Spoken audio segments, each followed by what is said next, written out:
সামনে রমজান মাস, রোজার নিয়ত কিভাবে করব? কোনো নিয়ত নাই, অন্তরের পরিকল্পনা হলো নিয়ত। রমাদানের নিয়তের ক্ষেত্রেও একই। আপনি ভোর রাতে যখন সাহারি খেলেন এবং আপনি রোজা রাখার সংকল্প করলেন যে আমি ইনশাআল্লাহ আগামীকাল রোজা রাখছি, আমি সাহারি সম্পন্ন করলাম, এই যে আপনার ইন্টেনশন, এটাই হচ্ছে আপনার নিয়ত। আপনার মুখে উচ্চারণ করে নাওয়াইতু আন আসুমা গাদাম মিন শাহর যেটা শেখানো হয়, এটার আসলে কোনো প্রয়োজন নেই। এবং আল্লাহ রাসূল সাল্লাল্লাহু আলাইহি ওয়াসাল্লাম এবং সাহাবারা কেউই কিন্তু মুখে উচ্চারণ করে নিয়ত পড়তেন না, নিয়ত করতেন, এক্সেপ্ট হাজ এন্ড উমরা। শুধুমাত্র হজ এবং উমরার ক্ষেত্রে আল্লাহর হাবিব সাল্লাল্লাহু আলাইহি ওয়াসাল্লাম এবং সাহাবারা মুখে নিয়ত না করে রোজা রাখলে রোজা হবে কিনা? না, নিয়ত ছাড়া কোনো আমল আল্লাহর কাছে গ্রহণযোগ্য হবে না। ইন্নামাল আমালু বিন্নিয়াত। বিধায় আপনি সারাদিন না খেয়ে থাকলেন, এবং না খেয়ে থাকাটা হয়তো আপনার গ্যাসের কারণে, অসুস্থতার কারণে, কিংবা কোনো ডায়েট করার জন্য, কিংবা খাদ্যের অভাবের কারণে আপনি না খেয়ে থাকছেন। তো এই না খেয়ে থাকাটাকে আপনি ইবাদত হিসাবে গণ্য করতে পারবেন না, এবং এটা হিসাবে গণ্য হবে না যদি আপনার মধ্যে রোজার নিয়ত না থাকে। হ্যাঁ, আপনি যেটাকে যথাসময় রোজার নিয়ত করেছেন, দুপুরে 10টা পর্যন্ত 9টা পর্যন্ত আপনি খান নাই, এরপরে আপনি নিয়ত করেছেন ঠিক আছে আজকে তাহলে আমি রোজা রাখলাম। এই যে নিয়ত করলাম, রোজা রাখলাম, যে আমি না খেয়ে থাকছি আল্লাহকে খুশি করার জন্য, এটা একটা ইবাদত, সেই হিসাবে না খেয়ে থাকছি, তাহলে সেক্ষেত্রে আপনার সওয়াব হবে। এই যে রোজার সময় আমরা যে নিয়তটা পড়ি, নাওয়াইতু আন আসুমা গাদান মিন শাহর রমাদান আল মুবারক, এই নিয়তে কারো রোজা হয় না। কারণ হলো আপনি নিয়ত করছেন আমি নিয়ত করছি আগামীকাল রোজা রাখবো, তাহলে আজকে রোজার নিয়ত আপনি করেননি।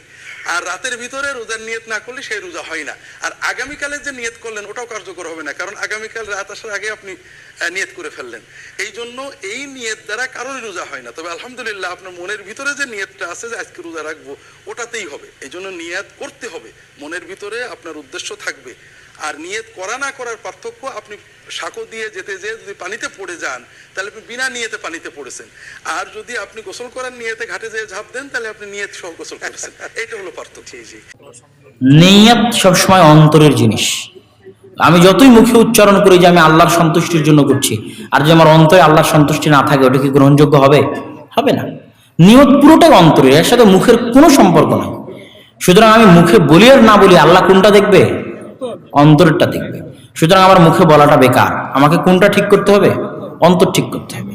সুতরাং নিয়তের সম্পর্ক অন্তরের সাথে। আমি কি নিয়ত, কি অন্তর নিয়ে কাজটা করতেছি, এটাই আল্লাহ সুবহানাহু ওয়া তাআলা ধরবেন। মুখে কি উচ্চারণ করতেছি এটার কোনো ধর্তব্য ইসলামে নাই, নিয়তের ক্ষেত্রে অন্তত। সুতরাং মুখে উচ্চারণ করার যত নিয়ম কানুন চালু আছে সব বেদাত। মুখে নিয়ত উচ্চারণ করতে হয় একমাত্র হজের, লাব্বাইক আল্লাহুম্মা লাব্বাইক, লাব্বাইক লা শারীকা লাক লাব্বাইক, ইন্নাল হামদা ওয়ান নি'মাতা লাকা ওয়াল মুলক লা শারীকা লাক। একমাত্র হজের নিয়ত হয় মুখে, বাকি কোনো কিছুর নিয়ত মুখে নয়, সবকিছুর নিয়ত অন্তর। রোজা রাখার নিয়ত যে মুখে উচ্চারণ করা হয় না ওয়াইতুয়ান, এটা ভুয়া একটা জিনিস। মুখে শব্দ করে বলবো না যে রোজা নিয়ত করছি, কারণ এটা তো আমি মন থেকে করছি। যেমন ধরেন আমি রোজা রাখার জন্য ঘুম থেকে উঠলাম, ফজরের নামাজের আগে সেহরি করব, তখন আমার ছেলে যখন সে সেহরি করার জন্য ঘুম থেকে উঠলো শেষ রাতে, আমাকে জিজ্ঞেস করলো তুমি কেন ঘুম থেকে উঠেছো? আমি বললাম কারণ রোজা থাকবো। সে তখন বুঝতে পারলো আমি নিয়ত করেছি। সেখানে বলার দরকার নেই যে আমি রোজা রাখছি, নিয়তটা আছে, তাহলে নিয়তটা থাকবে মনের ভেতরে, মুখ দিয়ে শব্দ করে বলতে হবে না। অনেকেই ভাবে যে বলতে হবে, আর আমি এমন কোনো হাদিসের কথা জানি না যেখানে নবীজি বা সাহাবীগণের কেউ শব্দ করে নিয়ত করেছেন আমি রোজা রাখছি। রোজা রাখা যেমন ফরজ, এটার প্রতি পরিপূর্ণ নিয়ত করাও ফরজ। এখন কথা হলো নিয়তটা আমি মুখে বলবো যে নাওয়াইতু আন আসুমা গাদাম, এইভাবে নিয়ত করব, না আন্তরিকভাবে নিয়ত করব। আমি মনে মনে যে এরাদা করলাম যে আল্লাহ আগামীকাল আমি রোজা রাখবো, এই মনে মনে এরাদা করলেই আপনার নিয়ত কমপ্লিট হয়ে যাবে। তবে যদি আপনি আরবি উচ্চারণ যদি করেন, যেটা আমরা সচরাচর শুনে থাকি, ক্যালেন্ডারগুলোতে দেওয়া থাকে, বিভিন্ন জায়গায় দেওয়া থাকে যে নাওয়াইতু আন আসুমা গাদাম মিন শাহরি রমাদান আল মুবারক, এরকম লম্বা আরও অনেক জায়গায় অনেক কিছু থাকে, এগুলো যদি আমি পড়ি, এটি আউলিয়া ইকরামদের সুন্নাত, মুস্তাহাব।